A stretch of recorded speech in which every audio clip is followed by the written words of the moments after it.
Happily doing review of the last book, and in this video I'm going to tell you guys which one out of all these 4 books is my favorite and why. So this book is the 4th book of the Twisted series, Twisted Lies definitely, and it is written by her, Christian Harper, CEO of Allied Security Company. Mere baal.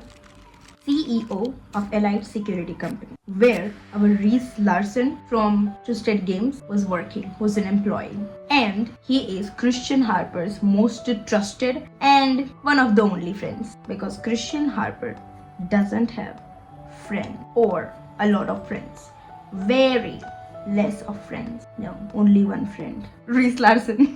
Whatever it is, you understood what I was trying to say. He is also owner of the Mirage, the most expensive, luxurious and secure building in the entire town DC. And in this building, Mirage, apparently Jules and Stella moved because the last place they were living, their agreement or contract was getting terminated, so they have to find a new place, and apparently they found this place. Isn't it a coincidence? No, it isn't. Now Stella is a social media influencer, and she has almost 9 lakhs or something followers, 9 lakhs plus followers, and she's kind of also a model. Obviously she has followers and she's an influencer, so somewhat she's also in modeling industry, and she's very pretty.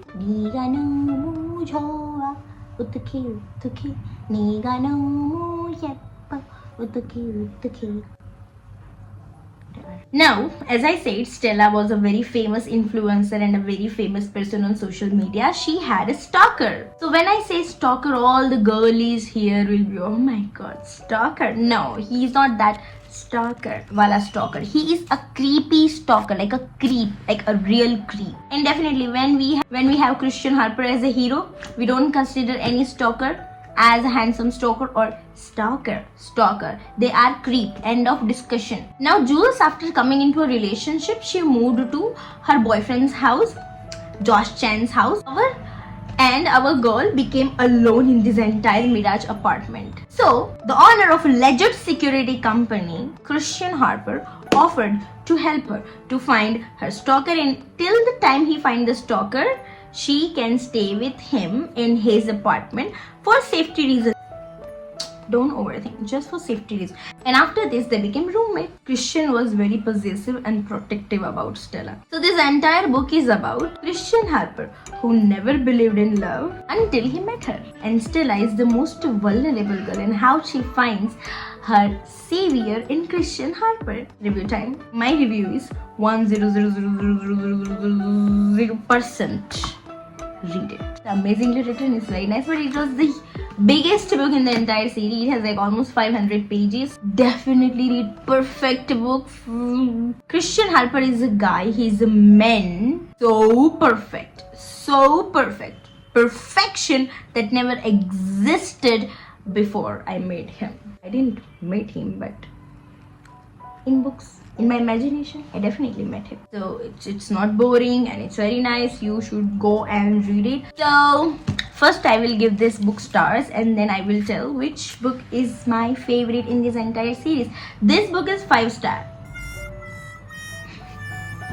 Yes, this book is 5 star, and this book is my favorite book in this entire series. I don't know, a lot of people says that Twisted Games is their favorite book, but for me it's not Twisted Game. I mean, it is the perfect book. Like, see, I am a feminist, and being a feminist, I really loved that book, like Twisted Games. But more than feminist, I'm a hopeless romantic. So for me, it's Twisted Lies.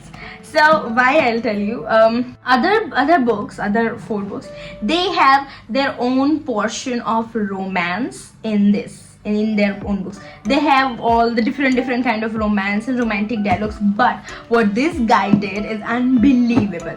Now this can involve spoilers, so you can skip this part, that why I liked this book. But in short, without spoiler, the romance in this book is my favorite thing. But exactly what, let me tell you. I can skip this part as it is a spoiler. So they faced a literal breakup time, like breakdown moment in their relationship. Stella was living in Eva's house, and Eva, not Eva's house, but Eva and Alex's house. Christian went there to convince her, please come back, please be in my life, please don't go, please don't break up. And he literally begged that please don't leave me and all those stuff. But she said no, please leave right now and give me some space, I don't want to be with you, no.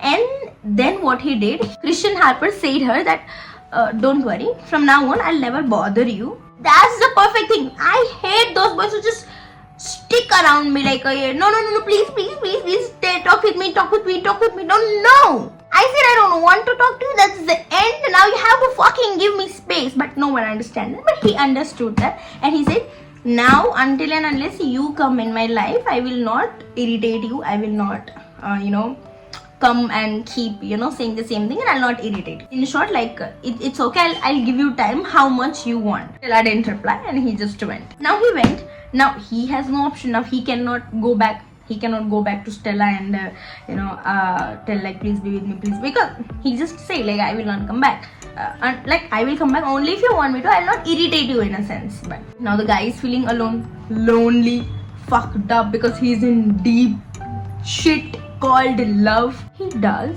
is the part is here. It's amazing.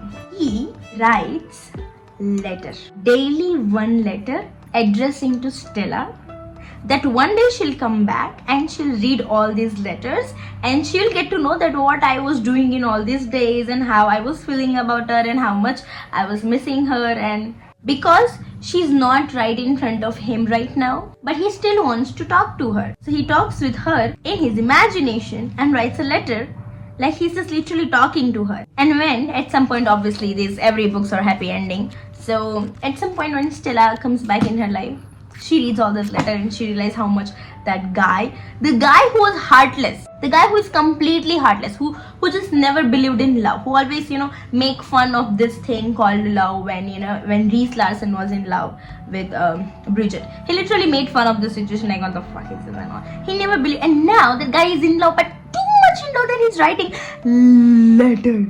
Oh god. And I am so much of hopeless romantic. I literally cried as hell. Till date, only one person has wrote me a letter of 4 pages. She is my best friend, and she wrote me like our friendship is full of roses and gardens, and I love you because you're my best friend and I'm your best friend. Ooh, we'll never break up. We'll always be best friend together. Always, girls, I don't know. And still I cried anyway, because of the first time ever I got any letter. But this guy, oh my god, guys, letters are so underrated. Guys, if any men is watching this video, please try this. I mean, anyway, if your girl is not a book girly, or your girl is not a drama queen, or she's not too much girlish, but still letters are a thing. If you give someone the letter today, right now, on the spot, maybe they don't cry. But after, at some point when they miss you, when they miss your presence, or maybe you're into fight, those letters are literally your golden chance and your business class ticket to go back to that person's life. Write letter to your loved ones right now, right away. Do it. Letters hold a lot of feelings, a lot of emotions. Like, do it. And if any girl is watching, still you can write a letter to your boyfriend, but only if he is deserving. Let him do the first attempt and then you write. Girls should never do the first attempt. It should always be guys.